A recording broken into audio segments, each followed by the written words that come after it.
亲爱的朋友们，欢迎来到微光夜读。春节前的年会上，公司改变了年终奖制度，奖金全靠抽奖决定。有人抽到刮刮乐，也有人抽到6元年终奖。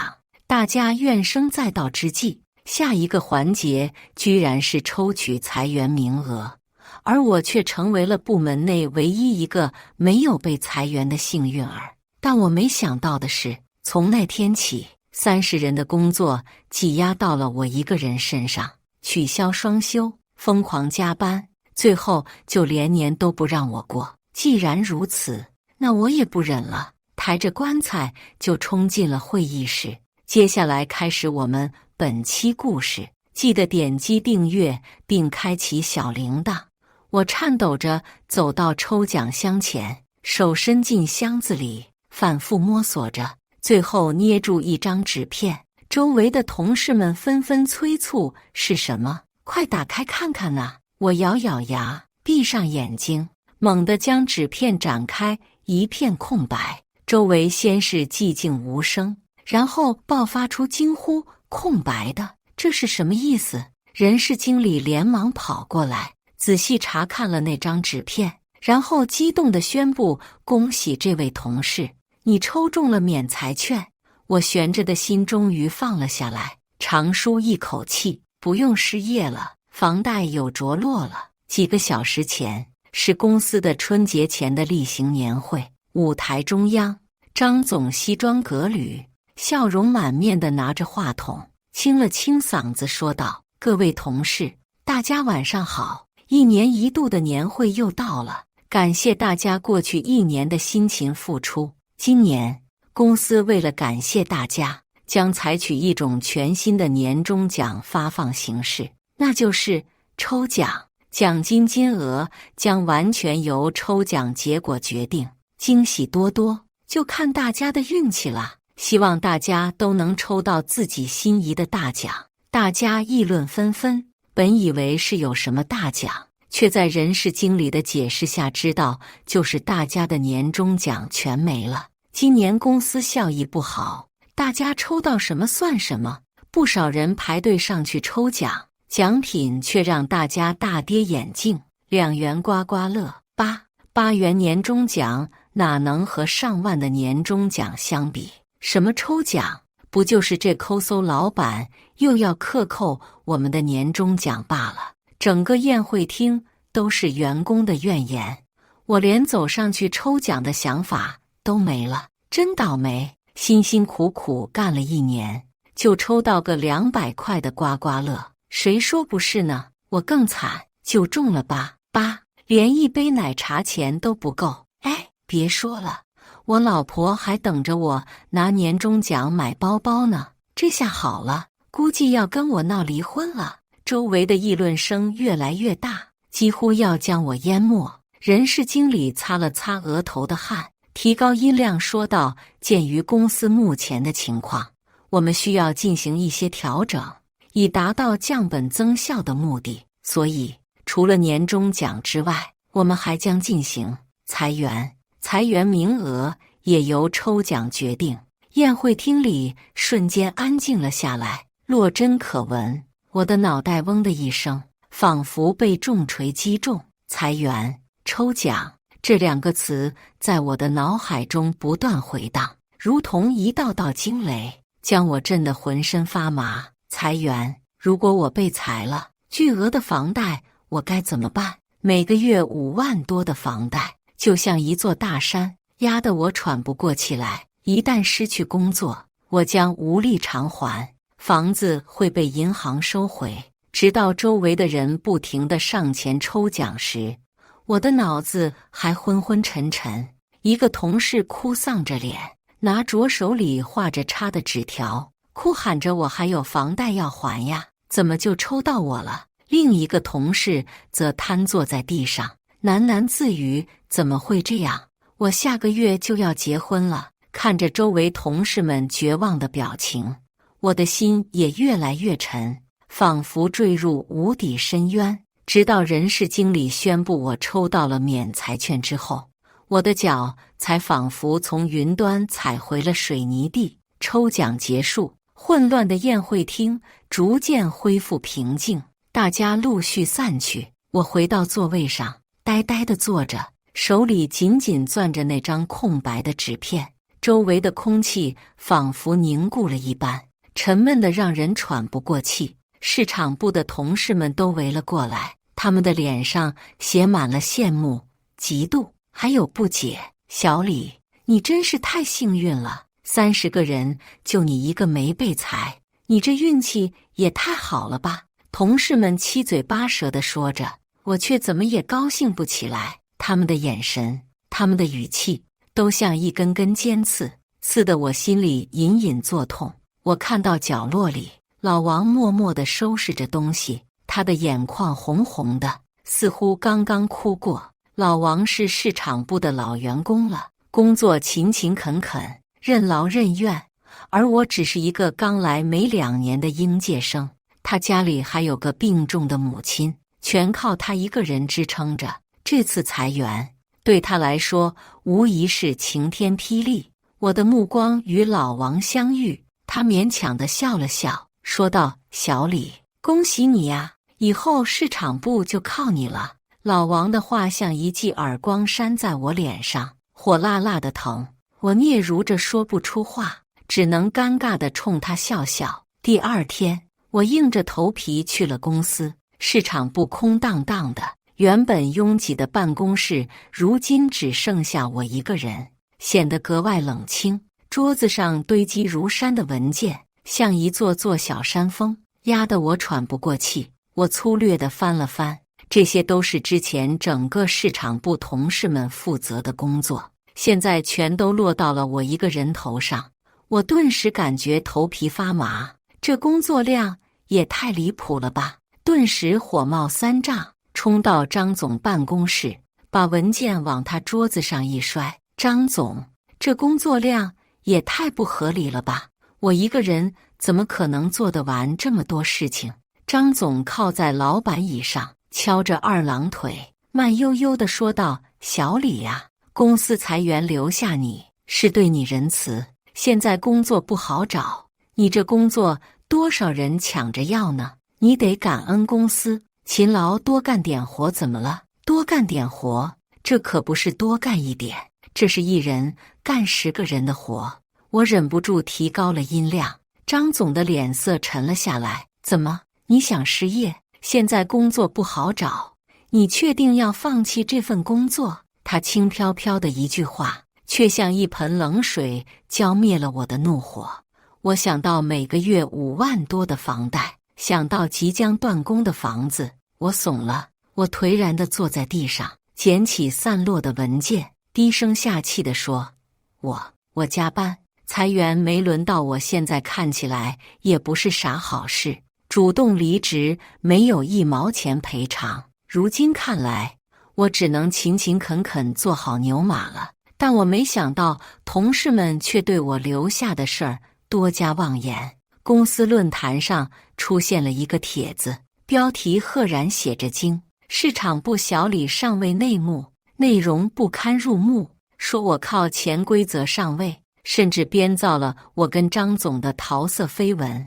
帖子迅速发酵，评论区里充斥着各种污言秽语。原本就因为裁员留下的是我这个应届生，而对我心怀不满的同事们，这下更是找到了攻击我的借口。他们开始在背后议论纷纷，指指点点，甚至有人当着我的面阴阳怪气地嘲讽我。我本就没了双休，天天加班到半夜2点，现在还要承受这种无端的诽谤，我快要崩溃了。终于在一个加班的深夜，我再也忍不住了，我冲到散播谣言最凶的王伟面前，一把揪住他的衣领：“你 TM 嘴巴放干净点，再敢胡说八道，我告你诽谤！”王伟一脸不屑的冷笑：“告我？你去啊！你一个小姑娘，刚毕业，我倒要看看你能闹出个什么！”我气得浑身发抖，扬起拳头就要揍他。这时张总突然出现了，他一脸阴沉地把我拉开：“小李，你干什么？想打人吗？我指着王伟，气急败坏地说：张总，他造谣，他污蔑我。张总却摆了摆手：好了好了，都是同事，一点小摩擦，别闹了。他转头对王伟说：小王，以后说话注意点，别让人误会。我难以置信地看着张总，他竟然就这么轻描淡写地把这件事接过去了。事后我才知道，王伟是张总的远房亲戚，但当时见我不肯罢休，张总低声威胁道：小李呀，年轻人火气别这么大，这件事闹大了，对你没好处。你想想，公司现在正是用人之际，要是你因为打架斗殴被开除，那可就得不偿失了。而且主动离职可是没有赔偿的哦。我顿时像泄了气的皮球，无力地瘫坐在地上。有奶就是娘，为了这份工资，我不得不忍气吞声。对不起，王哥，我刚才太冲动了。我低着头，咬着牙，从牙缝里挤出这几个字。王伟得意地笑了笑，知道错了就好，以后嘴巴放干净点，别再乱说话了。我默默地回到座位上，继续我的工作。办公室的灯依然亮着，照亮着我疲惫不堪的脸庞。我突然想起之前看过的一部电影，里面的主角被诬陷、被排挤，最终选择了跳楼自杀。手机叮咚一声，进来了我妈的消息：丫头，快过年了，今年什么时候回来？所以马上过年了，这抠搜张总会给我们假期吗？没过几天，公司楼下就热闹起来了，一群人拉着无良企业克扣工资的横幅，声嘶力竭地喊着口号。原来是上一批被裁的员工因为没有拿到赔偿金来闹事了。张总一看这阵势，脸都绿了，他把我们剩下的人叫到办公室，一脸严肃地说：现在公司形象受损，你们每个人都要负责去劝退几个闹事的员工，劝退一个奖金1000，劝退不了扣工资1000。我心里暗骂，这老狐狸又想让我们当枪使，但我又能怎么办呢？为了保住饭碗，我只能硬着头皮接下了这个烫手山芋。我分到的指标是一个叫老赵的，干了快20年的老员工，兢兢业业，老实巴交。我硬着头皮去找老赵，还没开口，他就红了眼眶：小李呀，我上有老下有小，这突然被裁，可让我怎么活呀？我心里也难受，但张总的命令我也不敢违抗，我只好劝他：赵哥，您别激动，公司现在也难。我看他张胖子吃香的喝辣的，怎么不见他难？老赵愤愤地打断我，我一时语塞，不知道该怎么接话。这事儿最终还是没能解决。我眼睁睁看着老赵和其他被裁员工一起被警察请走了。回到公司，迎接我们的自然是张总劈头盖脸的臭骂和扣掉的工资。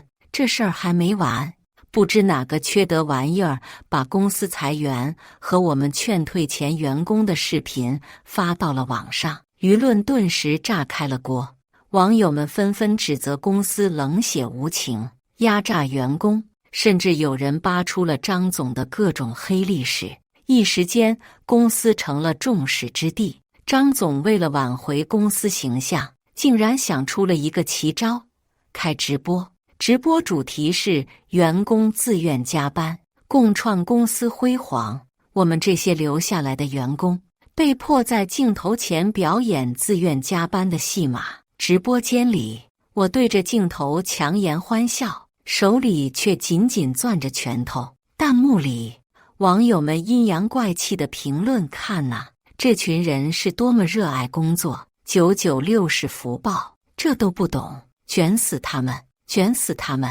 我感觉自己就像个小丑，在一个巨大的舞台上被人操控着表演一出荒诞的戏剧。直播结束，我感觉整个人都被掏空了。张总却清了清嗓子，提高了音量：公司决定，今年过年延长假期，大年29放假，正月15回来上班，于是回家过年，这成了我坚持下去的唯一动力。但没想到，张总已经不是单纯的坏了。大年29，我起了个大早，拖着行李箱，哼着小曲儿往火车站赶，终于可以回家了。我仿佛已经闻到了妈妈做的红烧肉的香味。然而，就在我准备检票进站的前一刻，手机叮的一声，一封邮件弹了出来。全体员工注意，由于公司业务需要，原定春节假期取消，请各位员工于今日早上10点前返回公司加班。我感觉我的血液瞬间凝固了。取消假期，加班，今天可是大年29啊！颤抖着手，我拨通了家里的电话。妈，我不回去了，公司要加班。电话那头沉默了片刻，然后传来妈妈略带沙哑的声音：“哦，这样啊，那你注意身体。”我知道妈妈肯定很难过，她前2天还跟我说，已经把我的房间收拾好了，换上了我最喜欢的碎花床单。我鼻子一酸，眼泪差点掉下来。挂了电话，我拖着行李箱，失魂落魄地往公司走。路上堵得水泄不通，喇叭声此起彼伏，像一根根针扎在我的心上。更要命的是，人事部每隔10分钟就打来一个电话，催我赶紧回公司。李思思，你到哪儿了？张总等着你开会呢。人事小张尖锐的声音像一把刀子，刮得我耳膜生疼。堵车，我尽快。我强忍着怒火，挂断了电话。堵车，加班，催命电话，这一切的一切，压得我喘不过气来。我猛地一打方向盘，车子拐进了一条小路。路边，一家棺材铺赫然出现在我的眼前。黑漆漆的招牌，阴森森的门面，在昏暗的路灯下显得格外诡异。我推门而入，老板，你这最大的棺材多少钱？棺材和寿衣置办好。我又请了一个唢呐班子。人事小张的电话再次打来，我语气平静，让他们先开会，我马上就到。挂了电话，我深吸一口气，唢呐声骤然响起，尖锐刺耳，划破了公司大楼的宁静。我走在前面，身后4个壮汉抬着那口巨大的棺材，一步一步稳稳地向会议室走去。会议室的门被推开，唢呐声戛然而止，所有人的目光都集中在了我身上。张总的脸由红变白，由白变紫，最后变成了猪肝色。他指着我，手指颤抖，半天说不出话来。巨大的黑棺材沉重地落在会议室的红木桌子上，发出一声闷响。我身穿黑色寿衣，站在棺材旁。张总的脸一阵青一阵白，活像戏台上的变脸大师。李思思，你疯了？你这是要造反吗？他猛地一拍桌子，震得茶杯里的水都洒了出来。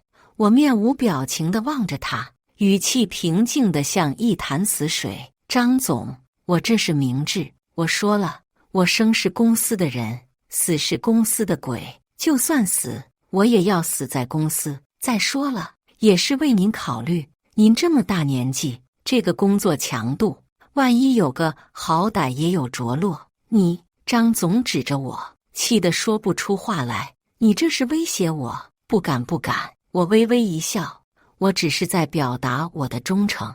张总要是觉得我碍眼，大可以开除我。不过，按照劳动法，您得给我赔偿金，大不了拿了赔偿金走人，年都不让人过。加班还没有加班费，不就是房贷吗？我搞点副业，倒也不必为了这点钱连命都折进去。更何况我想明白了，不把一整个部门都裁掉，是怕没人干活。我顿了顿，继续说道，而且我走了，市场部的活儿谁来干？马上就要过年了，您上哪儿去找人来顶替我？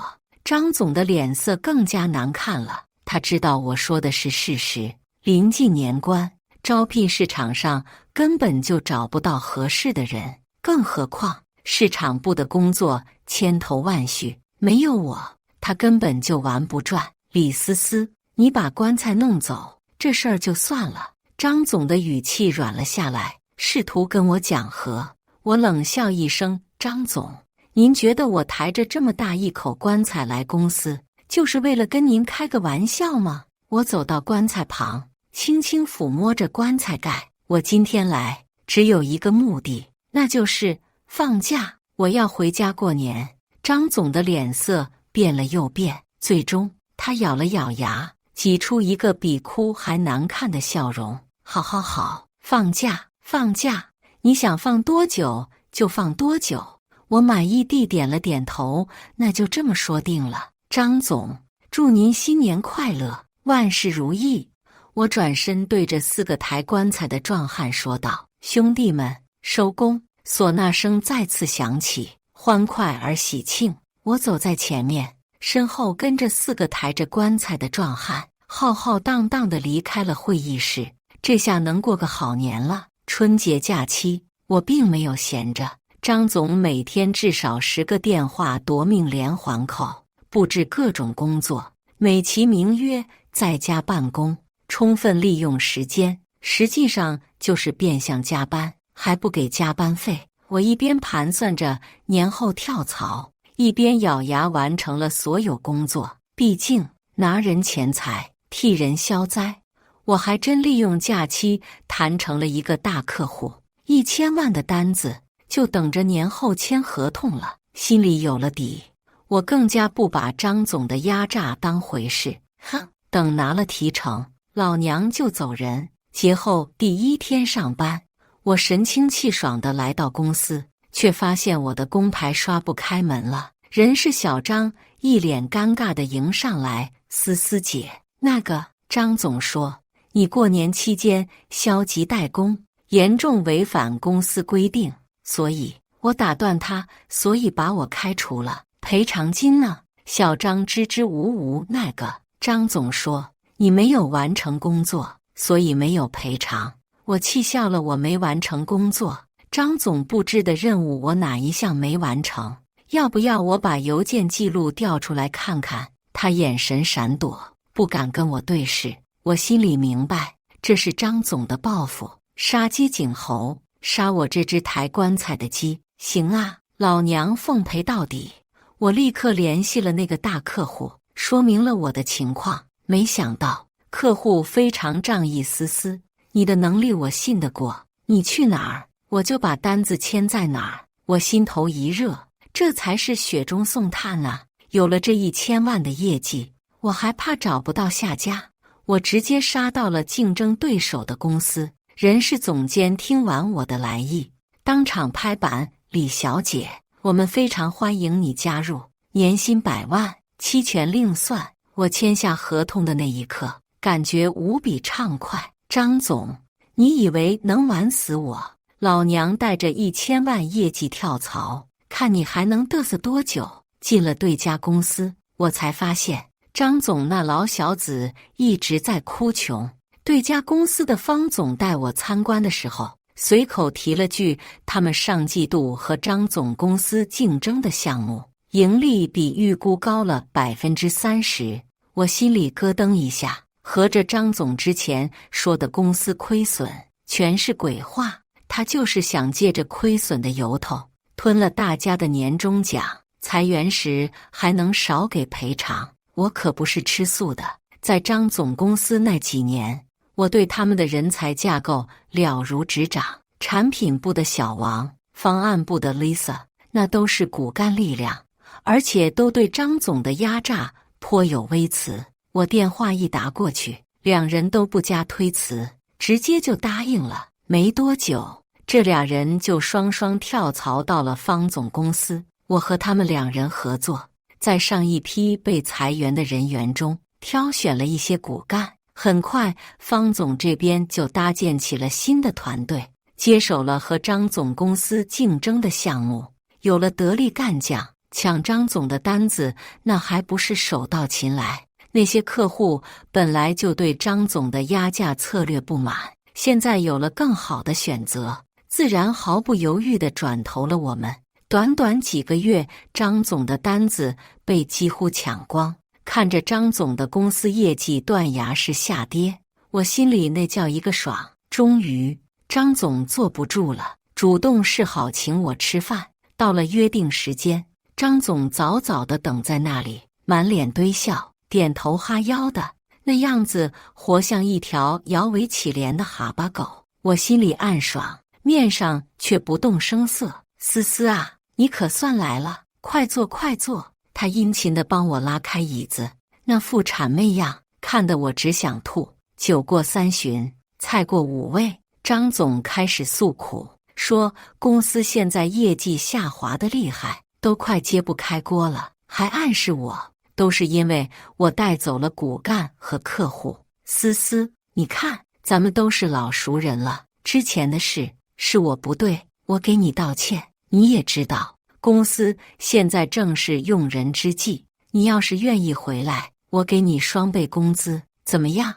你以后不仅能轻松还房贷，还能提高生活品质，想买什么就买什么。他苦口婆心地劝说着，就差给我跪下了。我心里暗爽，面上却不动声色。张总，你这诚意是足够了，可是没有可是。思思，只要你答应回来，我什么条件都答应你。张总激动地打断我，我勉为其难地点了点头。那好吧，既然张总这么有诚意，我就答应你。不过我手里还有几个大客户，他们很认可我的能力，如果我回去，他们也会跟着我一起。张总一听，眼睛都亮了，连连点头。好好好，没问题，客户就是上帝，你尽管带他们过来。他高兴得像个孩子，立马叫服务员开了瓶高档的拉菲，激动地说要跟我好好庆祝一下。看他那副小人得志的样子，我强忍着笑意和他碰了杯。等一会他就能收到更高兴的消息了，因为在饭局上我就收到了方总发来的消息，搞定，张总的供应商已经全部被我们截胡了。张总回去后，微信上就跟打了鸡血似的，不停给我画饼，看得我差点笑喷。他一会儿说要给我配个专属司机，一会儿又说要给我安排海景办公室，还说什么思思啊，未来公司就靠你了。我看着这些消息，心里只有一个念头，这傻缺还在做梦呢。没多久，张总的夺命连环 call 就来了。思思啊，你什么时候带客户过来呀？我都准备好合同了。他语气里掩饰不住的兴奋和期待，让我更加确定他压根儿就不知道自己大厦将倾。张总，别急，我这不是在协调客户的时间吗？你也知道，大客户嘛，都比较忙。我强忍着笑意，继续跟他打太极，拖延战术，我最擅长了。就在这时，我的手机突然震动了一下，是方总发来的消息，张总的供应商已经全部停止供货了，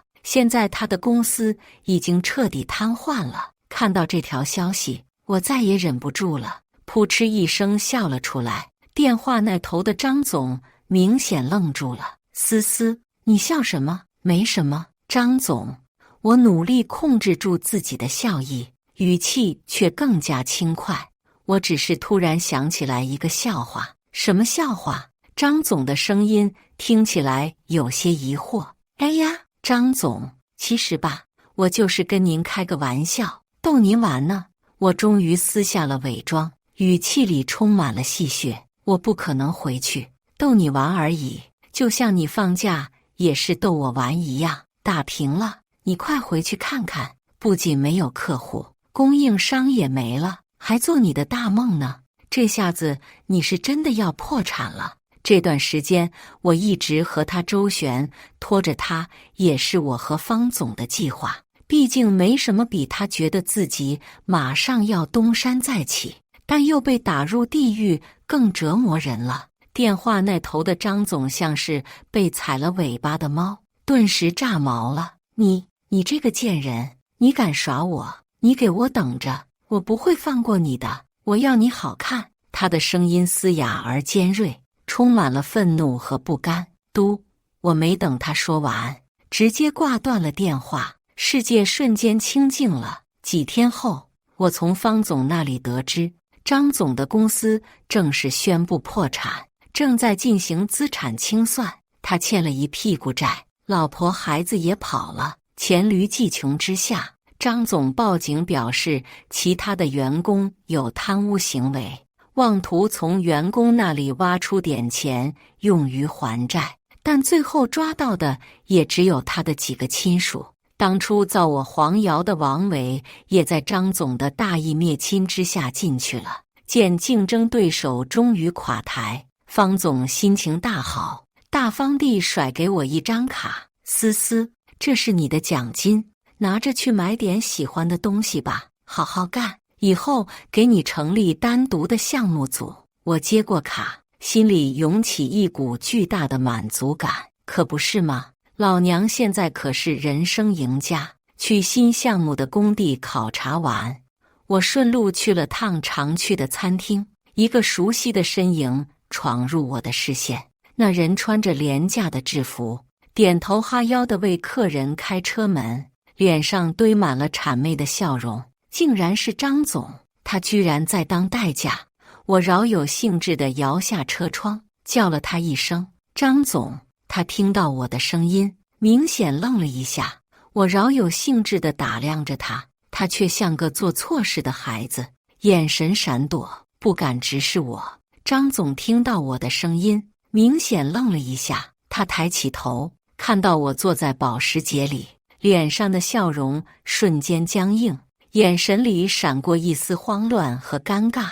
李小姐，他支支吾吾地叫着我的名字，语气里充满了敬畏，哪还有半点曾经颐指气使的嚣张模样。哟，这不是张总吗？怎么沦落到当代驾了？我故意用夸张的语气说道，眼神里充满了戏谑。张总尴尬地笑了笑，哎，别提了，都是报应啊。他叹了口气，眼神里充满了落寞。我看着他这副颓废的样子，心里说不出的畅快。怎么不记恨我？我似笑非笑地看着他，记恨你又能怎么样呢？张总苦笑一声，是我自己做的，怨不得别人，你做的都是我应得的报应。我挑了挑眉，没想到他居然这么想得开，一时间失了刺他几句的想法。我叫来一个服务员，塞了张红跳子。哎，小哥，跟姐姐说说，那当代驾以前是干嘛的呀？看着有点眼熟。小哥立马眉开眼笑，收了钱就打开了话匣子。姐，你还真别说，他以前可牛了，西装革履，大老板一个，后来公司倒闭了，就来我们这儿应聘服务员。他呀，以前接待过不少达官显贵，嘴皮子功夫一流，我们经理本来挺看好他的，谁知道……小哥压低了声音，神秘兮兮地说，他第一天上班就碰上以前被他欺负过的人来吃饭，那人现在可不得了了，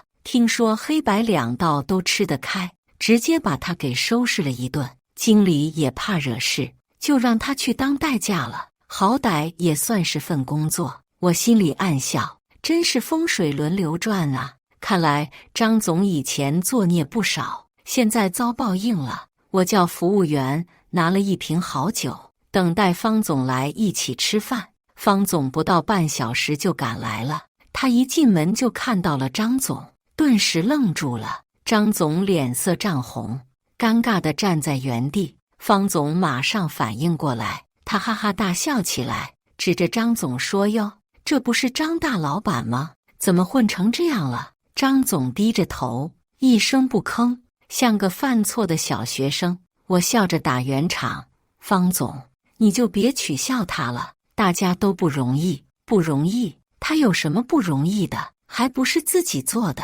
方总毫不留情地讽刺道：“想当初他可是不可一世，目中无人。”现在知道后悔了吧？我给方总倒了杯酒，附和道：“是啊，出来混，迟早是要还的。”我和方总推杯换盏，一顿饭吃得宾主尽欢。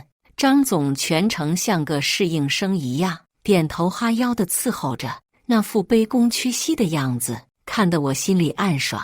离开餐厅时，张总殷勤地主动提出要为方总代驾。方总可是我的摇钱树，我哪敢让他代驾？万一出点什么事，我不得心疼死。我皮笑肉不笑地婉拒了张总的好意，叫了代驾公司。张总满脸堆笑地把我们送上车，眼神里满是期待。我假装没看见，扭头就上了车。车子启动后，他还不死心地敲了敲车窗，我只好摇下车窗，不耐烦地问：“还有事？”他搓着手，一脸谄媚的：“李小姐，你看现在时间也不早了，我送你回去吧，也省得你花钱叫代驾了。我直接谢绝了，他就不麻烦您了。万一耽误您接下一单生意，我可担待不起。